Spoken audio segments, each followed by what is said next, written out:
Hello everyone, welcome back to knowledge centre. हम पढ़ रहे थे क्लास 12 का चैप्टर नंबर 3 बिजनेस एनवायरनमेंट। अपने फर्स्ट वीडियो में हमने डिस्कस किया था कि बिजनेस एनवायरनमेंट क्या होता है, उसके फीचर्स क्या होते हैं एंड उसकी इंपॉर्टेंस क्या होती है। सेकेंड वीडियो में हमने डिस्कस किया था about the dimensions of business environment. अपने थर्ड और last video of business environment में हम डिस्कस करेंगे the features of new economic policy 1991।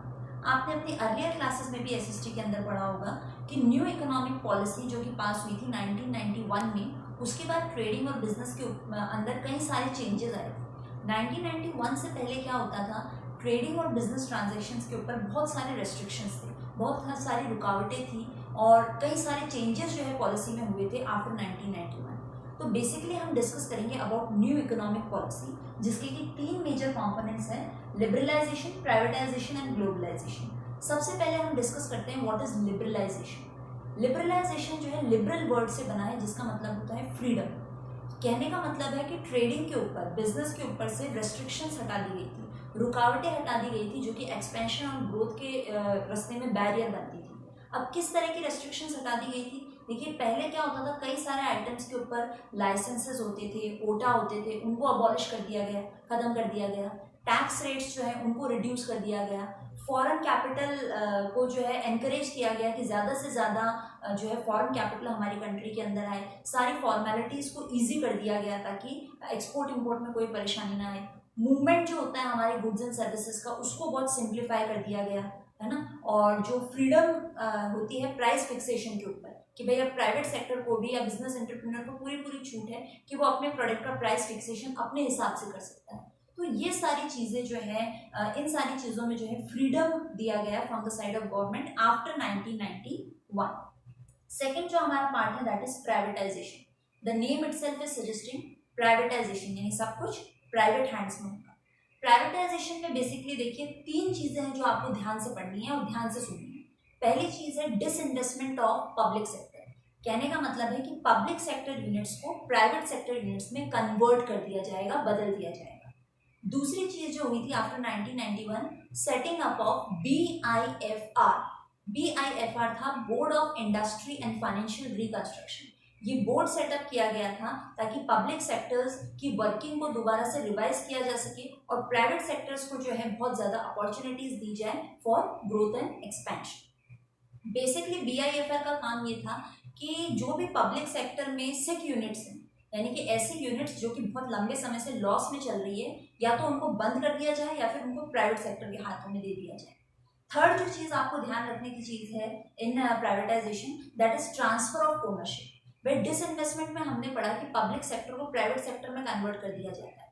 अगर मान लीजिए जो ओनरशिप है या मैनेजमेंट है, या यूँ कह लीजिए 51% शेयर्स अगर प्राइवेट ने एक्वायर कर लिए हैं, तो फिर ओनरशिप और मैनेजमेंट जो है वो पब्लिक से उठाकर प्राइवेट सेक्टर को दे दी जाएगी। तो ये सारा कॉन्सेप्ट कहलाता है privatisation. Now the third concept is globalisation. Globalisation का मतलब है इंटीग्रेशन ऑफ इकोनॉमीज, यानी वर्ल्ड लेवल पे जितने भी इकोनॉमीज है, जितनी भी कंट्रीज है, सबको कंबाइन करके पूरी दुनिया को एक ग्लोबल विलेज बना दिया जाएगा। यानी कि आपकी ट्रेडिंग जो है सिर्फ आपके देश तक लिमिट ना रहकर, आपकी अपनी पॉलिटिकल बाउंड्रीज तक लिमिट ना रहकर, ऑल ओवर द वर्ल्ड आप कहीं भी जो है ट्रेडिंग कर सकते हो, अपनी कंट्री के बाहर भी आसानी से। तो यहाँ पर बेसिकली क्या किया गया था, जो इम्पोर्ट था उसको लिबरल किया गया, उसको लिबरलाइज किया गया ताकि आसानी से हम अपने देश का माल जो है दूसरे देश में भेज सकें। एक जो एक्ट था फॉरेन एक्सचेंज रेगुलेशन एक्ट, फेरा, FERA, उसको चेंज करके बना दिया गया फेमा, FEMA, यानी कि फॉरेन एक्सचेंज मैनेजमेंट एक्ट। कहने का मतलब है कि जो फॉरेन करेंसी है उसका फ्लो आसानी से बना रहे, उसका मैनेजमेंट प्रॉपर्ली होता रहे, इसके लिए ये जो है लेजिस्लेशन एक्ट पास किया गया। इसके अलावा टैरिफ स्ट्रक्चर जो है उसमें काफ़ी सारे चेंजेस किए गए। हमारी जो एक्सपोर्ट ड्यूटी है उसको अबॉलिश कर दिया गया। हमारी जो इंपोर्ट ड्यूटी है, इंपोर्ट पर जो टैक्सेस होते हैं उसको रिड्यूस कर दिया गया। कहने का मतलब है कि ग्लोबल लेवल पर जब आप ट्रेडिंग कर रहे हो तो किसी भी तरह की परेशानी आपको ना आए। पहले बहुत सारे लाइसेंसेस, कोटाज, ये सब होते थे, अब सारा प्रोसेस जो है बहुत ईजी कर दिया गया, सारे कॉम्प्लिकेशंस हटा दिए गए ताकि ग्लोबल लेवल पर हम आसानी से अपने बिजनेस ट्रांजेक्शन्स, अपने बिजनेस ट्रेडिंग एक्टिविटीज कर सकें। तो ये थे 3 major parts of the new economic policy, जिसने कि बिजनेस के अंदर काफी सारे चेंजेस किए थे और पॉजिटिव चेंजेस किए। नेक्स्ट हम पढ़ेंगे effect of liberalisation and globalisation, जो हमारा फर्स्ट एंड थर्ड पार्ट है, उसका क्या इफेक्ट पड़ा बिजनेस के ऊपर। इसके अंदर पहला पॉइंट है इंक्रीजिंग कंपटीशन। भाई पहले क्या होता था, भाई ग्लोबलाइजेशन नहीं था, लिबरलाइजेशन नहीं था बिफोर 1991, तो कंट्री के अंदर भाई फ्यू प्रोड्यूसर्स हैं, वो अपनी मोनोपोली चला रहे हैं, वो प्रोडक्शन कर रहे हैं, ठीक है, तो कस्टमर्स जो है वो जैसा वो बोलते वैसा करते थे। अब क्या हो रहा था, जबकि ग्लोबल लेवल पर ट्रेडिंग हो रही थी तो कंपटीशन बढ़ गया था, बाहर से बहुत सारी कंपनियां, बहुत सारे बिजनेस एंटरप्राइजेस इंडिया में आ गए थे, तो अब प्रोड्यूसर्स बहुत ज्यादा बढ़ गए थे, तो कंपटीशन बहुत तगड़ा हो गया था। वही कंपनी मार्केट के अंदर सर्वाइव कर सकती थी जिसके पास कैपिटल, रिसोर्सेज, ह्यूमन लेबर, या यूं कह लीजिए ह्यूमन रिसोर्सेज ज्यादा हो, ठीक है, वही सर्वाइव कर सकती थी। या फिर बाकी जो इंडस्ट्रीज हैं जिनके पास रिसोर्सेज नहीं है, कैपिटल नहीं है, उनको मार्केट लीड करना पड़ता है। सेकंड जो हमारा पॉइंट है that is more demanding customers. अब जो है आफ्टर 1991 कस्टमर भी समझदार हो गए, क्योंकि कस्टमर ने देखा कि ग्लोबल लेवल पे कितने वैरायटी ऑफ प्रोडक्ट्स हैं। पहले हमारा मार्केट क्या होता था, प्रोड्यूसर ओरिएंटेड होता था, प्रोड्यूसर अपने हिसाब से प्रोडक्शन करता और सेल करता था। अब हमारा मार्केट जो है कस्टमर ओरिएंटेड हो गया है, कस्टमर के अकॉर्डिंग प्रोडक्शन किया जाएगा। तो इस चीज की वजह से जो है, क्योंकि कस्टमर की डिमांड्स जो है वो वैरायटी की थी, तो कई सारे डाइवर्सिफिकेशन जो है वो करने पड़ते थे। नेक्स्ट पॉइंट है हमारा रैपिड चेंजिंग, यानी कि पहले क्या होता था, जो रैपिड चेंजिंग टेक्नोलॉजिकल एनवायरनमेंट, पहले क्या होता था कि हमारी जो बिजनेस पॉलिसीज हैं वो स्टेबल रहती थी, उनमें चेंजेस नहीं आते थे, जो पॉलिसी बन गई वो बन गई, उसी को फॉलो करते थे। अब 1991 के बाद क्या हो रहा था, लिबरलाइजेशन, ग्लोबलाइजेशन की वजह से time to time business policies को मॉडिफाई करना पड़ता था, चेंजेस करने पड़ते थे ताकि कॉम्पिटिशन में सर्वाइव कर सके। नेक्स्ट था export a matter of survival.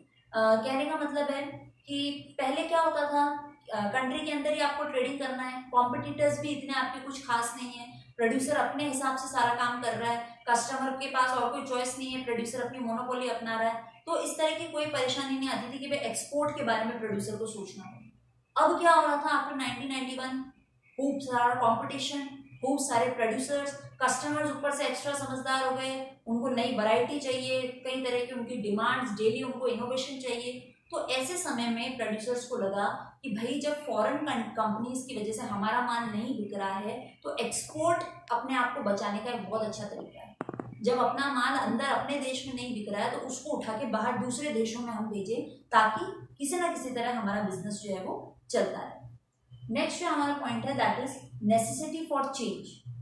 पहले एक कोड ऑफ कंडक्ट फिक्स था, उस अकॉर्डिंग प्रोड्यूसर जो है चलता रहता था, लेकिन अब जब मार्केट डाइवर्सिफिकेशन की डिमांड कर रहा था, कस्टमर्स की एक्सपेक्टेशन बढ़ती जा रही थी, शिफ्टिंग हो रहे थे in the taste and preferences of customers, तो जो है चेंज एक बहुत इंपॉर्टेंट कॉन्सेप्ट बन गया। प्रोड्यूसर्स ने जो है रिसर्च एंड डेवलपमेंट के अंदर इन्वेस्ट करना चालू किया ताकि नई नई चीज़ों के बारे में पता चले, न्यू टेक्नोलॉजी का एडवांटेज उठा सके और कस्टमर सेटिस्फैक्शन पर वर्क किया जा सके। नेक्स्ट जो पॉइंट है दैट इज मार्केट ओरिएंटेशन। जैसा कि मैंने आपको बताया, पहले प्रोड्यूसर ओरिएंटेड मार्केट होता था, अब कंज्यूमर ओरिएंटेड मार्केट हो गया था। पहले प्रोडक्शन होता था और फिर सेलिंग होती थी, अब प्रोडक्शन से पहले रिसर्च होगी और रिसर्च में कस्टमर की एक्सपेक्टेशंस के बारे में पता किया जाएगा और उसके बाद प्रोडक्शन होगा, फिर सेलिंग होगी। Next, need for human resource development. भाई आपको काम करना है, इनोवेशन के साथ करना है, रोज नए इन्वेंशन चाहिए, एवरीथिंग डाइवर्सिफिकेशन चाहिए, न्यू टेक्नोलॉजी, मार्केट रिसर्च हो रहा है, सब कुछ हो रहा है, तो सब करेगा कौन, ह्यूमन रिसोर्स। तो उसका स्किल्ड होना, उसका ट्रेंड होना बहुत ज़्यादा ज़रूरी है। तो कहने का मतलब है उन लोगों की डिमांड बहुत ज़्यादा बढ़ गई थी जो कि प्रोफेशनली ट्रेंड थे और स्किल्ड थे। Now loss of budgetary support to public sector. जैसा कि हमने डिसइन्वेस्टमेंट के केस में पढ़ा था when we were reading about privatisation, की जो है पब्लिक सेक्टर यूनिट्स को प्राइवेट सेक्टर यूनिट्स में कन्वर्ट किया जा रहा था। तो जो है पहले क्या होता था कि पब्लिक सेक्टर यूनिट्स अगर लॉस में जाती थी तो गवर्नमेंट जो है वो उनका लॉस कवर अप करती थी, उनको दोबारा से रिवाइव करती थी। अब गवर्नमेंट ने मना कर दिया कि भाई अगर आप अपने आप को मेंटेन नहीं कर पाते हो, आप प्रॉफिट में काम नहीं कर पाते हो, तो आपको स्ट्रेट अवे प्राइवेट सेक्टर में जो है कन्वर्ट कर दिया जाएगा। किसी भी तरह का आपको financial assistance from the side of government provide नहीं कराया जाएगा। So all these were the effects of liberalisation and globalisation, जो कि हमें बिजनेस के ऊपर देखने को मिले थे। नेक्स्ट जो हमारा पॉइंट है that is the managerial response to changes in business environment. हमने पढ़ा कि इकोनॉमिक पॉलिसी की वजह से बिजनेस एनवायरनमेंट में चेंजेस आए। किन चीज़ों की वजह से? Liberalisation, privatisation and globalisation. तो अब हम पढ़ेंगे कि बिजनेस के अंदर उन चीज़ों की वजह से क्या चेंजेस आए, किस तरह का रिस्पॉन्स बिजनेस ने दिया टुवर्ड्स दीज न्यू पॉलिसीज। तो देखिए, एक बात समझ लीजिए कि रिस्पॉन्स जो है वो पॉजिटिव रहा, यानी कि जो भी चेंजेस आए 1991 के बाद में after the implementation of these 3 policies, उन सभी का जो रिजल्ट हमें मिला वो पॉजिटिव मिला। बिजनेस के अंदर कई सारे जो ग्रोथ अपॉर्चुनिटीज डेवलप हुई और बिजनेस जो है सक्सेसफुली रन हुआ और इन सारे चेंजेस की वजह से बहुत फायदा हुआ बिजनेस को। पहला पॉइंट है इसमें डाइवर्सिफिकेशन। हमने पढ़ा था कि कस्टमर जो है बहुत समझदार हो गया था, वैरायटी की डिमांड करता था। तो अब प्रोड्यूसर की भी जो है ये रिस्पॉन्सिबिलिटी हो गई थी कि सिर्फ एक लाइन नहीं पकड़नी है, भाई हम बिस्किट मैन्युफैक्चर करते हैं तो सिर्फ बिस्किट ही मैन्युफैक्चर नहीं करने हैं, हमें कुकीज, हमें चॉकलेट, हमें और भी कई तरह के आइटम्स जो हैं वो मैन्युफैक्चर करने पड़ेंगे ताकि कस्टमर जो है अट्रैक्टेड रहे, बंधा रहे। एक ही ब्रांड को कई सारी चीजें कस्टमर को ऑफर करने पड़ेगी, यानी कि आपको अपनी लाइन को डाइवर्सिफाई करना है, अलग अलग डिफरेंट टाइप्स के प्रोडक्ट्स जो है आपको मैन्युफैक्चर करने हैं। सेकेंड जो हमारा पॉइंट है joint venture collaboration and consolidation of multinationals.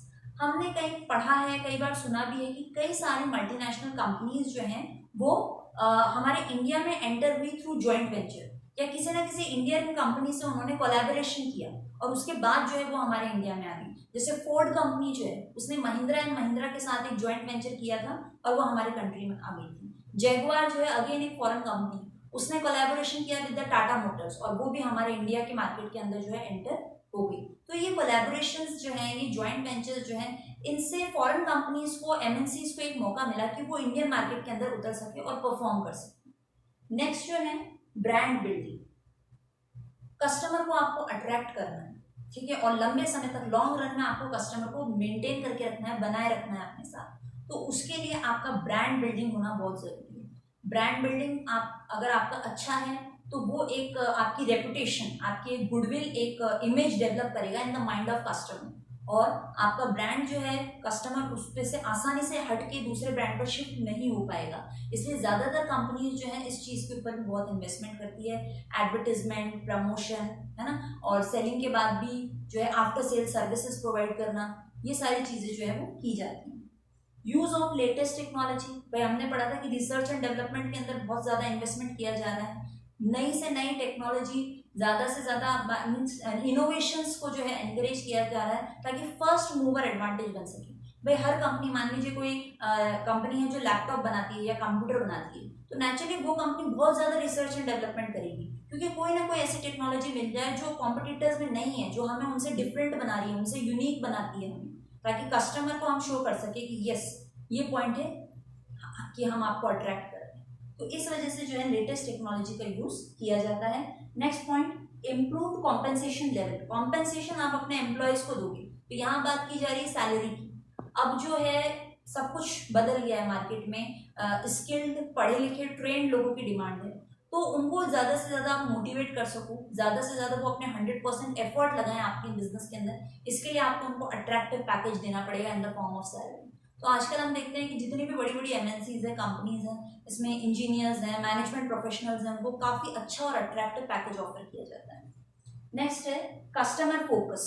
हमने पढ़ा था पहले मार्केट था प्रोड्यूसर ओरिएंटेड, अब मार्केट हो गया है कस्टमर ओरिएंटेड, यानी पूरा फोकस जो है वो कस्टमर के ऊपर है। प्रोडक्शन से पहले जो रिसर्च किया जाएगा उसमें कस्टमर के ही माइंड को स्टडी किया जाएगा कि भाई आप क्या चाहते हो, आपकी क्या एक्सपेक्टेशंस है, फ्यूचर में किस तरह का प्रोडक्ट आपको चाहिए, प्रेजेंट एग्जिस्टिंग प्रोडक्ट में क्या दिक्कत है जो आपको परेशान करती है, जिसको हम फ्यूचर प्रोडक्ट में हटाएं। तो ये सारा काम जो है कस्टमर की सेटिस्फैक्शन को ध्यान में रखते हुए किया जाता है। प्रोडक्शन के अंदर सारी चीजें कस्टमर के माइंड को देखते हुए ही की जाती है। कहने का मतलब है सब चीजों की समरी यही है कि कस्टमर सेटिस्फाइड होना चाहिए। तो ये सारी जो चीजें हैं, ये जो पॉजिटिव रिस्पॉन्सेज हैं, ये सब आए आफ्टर द 1991 पॉलिसी। तो कहने का मतलब है कि लिबरलाइजेशन, प्राइवेटाइजेशन और ग्लोबलाइजेशन, ये 3 पॉलिसीज जो कि न्यू इकोनॉमिक पॉलिसी का पार्ट बन के हमारे सामने आई इन 1991, उसने जो है इंडियन बिजनेस सिनेरियो को पूरी तरीके से चेंज कर दिया और बहुत पॉजिटिविटी के साथ डेवलपमेंट की ओर फॉरवर्ड किया। So this was all about the business environment.